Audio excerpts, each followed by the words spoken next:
నమస్తే అండి. నేను Vani. Welcome back to our gardening channel gardening with Vani. మనము మార్చి ఫస్ట్ వీక్ అంతా పసుపు హార్వెస్ట్ చేసామండి. ఇప్పటికి మనకు దాదాపు 3 నెలలైంది. ఇవాళ మనము పసుపు ఎలా నాటుకోవాలి అనేది ఇవాళ వీడియో అండి. ఫ్రెండ్స్, ఒకప్పుడు పసుపు అంటే రైతులే పండించేవాళ్ళండి. ఇప్పుడు టెర్రస్ గార్డెన్ వచ్చిన తర్వాత మనమే చాలా చక్కగా ఈజీగా మన ఇంటికి కావాల్సిన పసుపును మనమే అయితే ఈజీగా గ్రో చేసుకోవచ్చండి. ఫ్రెండ్స్, మనం ఈ పసుపు ఇలా హార్వెస్ట్ చేసిన తర్వాత మనము గాలికి అలా పైన ఇలా పెట్టేసేయాలండి.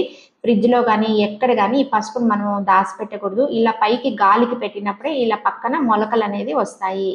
మనం ఇలా హార్వెస్ట్ చేసిన తర్వాత దాదాపు 3 నెలలకు మనకు ఈ పసుపు నుంచి అయితే పక్కన అయితే ఇట్లా మొలకలు అయితే వచ్చేస్తాయండి.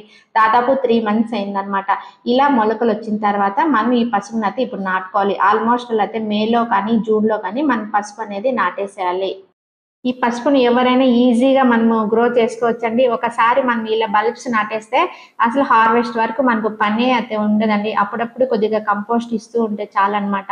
మనం ఈ దుంపలు పెద్దవే నాటాలని ఏం లేదండి. చిన్నవి నాటినా కూడా మనకు మంచిగా అయితే గ్రో వస్తుంది. ఇది మదర్ దుంప అండి, తల్లి దుంప అంటారు. ఇందులో మనకు మెడిసినల్ వాల్యూస్ చాలా ఎక్కువగా ఉంటాయి. ఇది కూడా నేను నాటేస్తూ ఉన్నానండి. మనకు సైజుతో సంబంధం లేదనమాట. ఏవైనా నాటేయచ్చు. ఒకవేళ మనకు మొలక రాకపోయినా కూడా మనం నాటేయచ్చు. సో ఇవాళ నేను 2 టబ్స్ లో మాత్రమే నాటుతున్నానండి. ఒకే రోజు అన్ని నాటడం కష్టం అవుతుంది కదా. ఈ రోజు 2 టబ్స్ కోసం ఇవి పక్కన తీసానండి. ఫ్రెండ్స్, మనం డైరెక్ట్ గా అలాగే ఈ దుంపల్ని నాటే కన్నా ఇలా ట్రైకో పౌడర్ లో మనం ఒక ½ అన్ అవర్ నానబెట్టామనుకోండి, మట్టి ద్వారా కొన్ని తెగుళ్ళు వస్తూ ఉంటాయి అనమాట. అలాంటి తెగుళ్ళ నుంచి మనం గడ్డలను అయితే సేవ్ చేసుకోవచ్చండి. ఒక్కొక్కసారి దుంపలు ఇన్ఫెక్షన్స్ అవుతుంటాయి, కుళ్ళిపోతుంటాయి.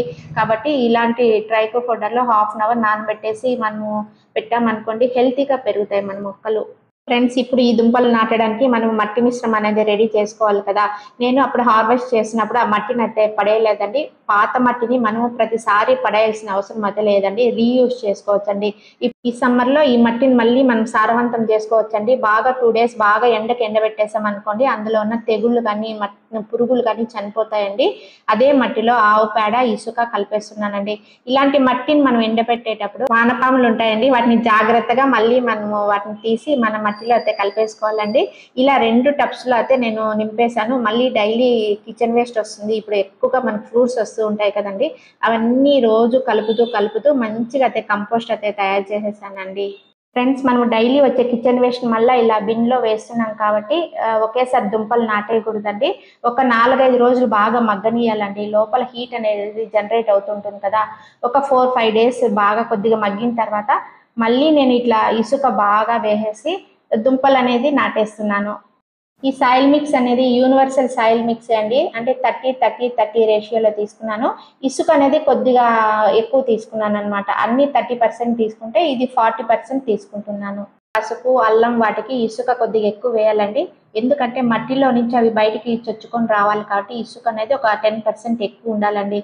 టోటల్ గా ఈ 2 బిన్స్ అయితే నేను నింపేశానండి. మళ్ళీ నేను మట్టిలో ఈ ట్రైకో పౌడర్ అయితే కలుపుతున్నాను.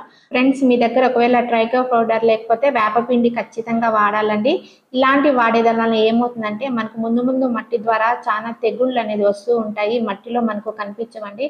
కాబట్టి మన ప్లాంట్స్ చాలా హెల్తీగా పెరగాలంటే వేపపిండి కానీ ట్రైకో పౌడర్ కానీ ఏదో ఒకటి మన దగ్గర ఏది ఉంటే అది ఇలాంటి మట్టి మిశ్రమంలో కలుపుకోవాలండి. తర్వాత మన ఇలాంటి బల్బ్స్ నాటామనుకోండి, చాలా హెల్తీగా పెరుగుతాయి. టోటల్ గా నా బిన్స్ అయితే నింపేశానండి. ఇప్పుడు నేను పసుపు దుంపలను అయితే నాటేస్తున్నాను. ఫ్రెండ్స్, మనం ఇలాంటి దుంపలు నాటేటప్పుడు ఇట్లా అడ్డంగా పెట్టాలండి. ఈ మొలకను కొంచెం పైకి కనిపించేటట్లు ఇలా అడ్డంగా పెట్టాలి. మనము లోపలికి నాటకూడదండి. ఈ దుంపల్ని లోపల నాటామనుకోండి కుళ్ళిపోతాయి అనమాట. అందుకే పైన కొంచెం ఇలా పెట్టేసి మట్టి కప్పేస్తే సరిపోతుంది. ఒక్కొక్క దానికి ఒక 6-7 పెడితే సరిపోతుందండి. ఇలాంటి టబ్స్ లో ఒక 6-7 పెడితే సరిపోతాయి. టోటల్ గా మనం దుంపలను అయితే నాటేసామండి. ఇలాంటి దుంపలు మనం వేసినప్పుడు చక్కగా ఆకుకూరలు కూడా వేసుకోవచ్చండి. ఎందుకంటే దుంప బాగా బ్రతికి మొక్కగా మారి ప్లాంట్ గా ఎదిగే లోపల మనకు ఆకుకూరలు అనేది ఒక రౌండ్ అయితే మనం హార్వెస్ట్ చేసేసుకోవచ్చండి. కాబట్టి మనము ఈ దుంపలు ఇలా నాటినప్పుడు ఆకుకూరల విత్తనాలు వేసుకున్నాం అనుకోండి, 2-in-1 బెనిఫిట్ అనమాట మనకి. ఫ్రెండ్స్, మనం ఈ గడ్డలను అలాగే కాకుండా కట్ చేసి కూడా నాటొచ్చండి. కట్ చేసినా కూడా మనకు గ్రోత్ అయితే ఉంటుందండి. కాబట్టి ఈజీగా మన పసుపు నాటడం చాలా ఈజీ అండి. గ్రో చేయడం కూడా చాలా ఈజీ. ఒకసారి దుంపలు నాటేస్తే మనకి అవి హార్వెస్ట్ అయ్యే వరకు పనే ఉండదు అనమాట. ఫ్రెండ్స్, ఈ వీడియో మీకు అందరికీ యూస్ఫుల్ అని ఆశిస్తున్నానండి. ఈ వీడియో నచ్చినట్లయితే లైక్ చేయండి, షేర్ చేయండి, సబ్స్క్రైబ్ చేయండి. అలాగే మీకు ఏదైనా డౌట్ వస్తే కామెంట్ సెక్షన్లో మెన్షన్ చేయండి, ఖచ్చితంగా ఆన్సర్ ఇస్తానండి. Wish you A happy gardening. Thank you.